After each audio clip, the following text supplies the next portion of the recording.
দেখো বন্ধুরা, আমি কিন্তু কোনো রকম সার প্রয়োগ না করেই এত সুন্দর পিটুনিয়া গাছ করেছি এবং হয়েছে। গাছটাতে দেখো কত কড়ি এসছে। ওই মাথায় একটা কড়ি, এইখানে একটা কড়ি, এই পাশেও একটা কড়ি এবং আরো অনেক কড়ি আসছে দেখো ছোট ছোট। আর এই পাশে একটা ফুল ফুটেছে।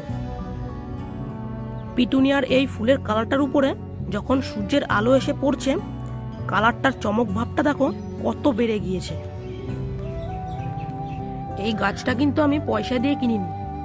যখন ছোট ছিল, আজ থেকে 1-1.5 মাস আগে, তখন নার্সারিতে আমি যখন গিয়েছিলাম, নার্সারিতে ছোট থামপটে তো চারা থাকে, শীতের গাছ সবে সবে তুলেছিল, তো সেখান থেকে আমি লুকিয়ে সেই থামপটের থেকে একটা তুলে নিয়ে এসেছিলাম এবং সেটাকে আমি এই টবের এই বড় টবটার গোড়ায় লাগিয়ে দিয়েছিলাম।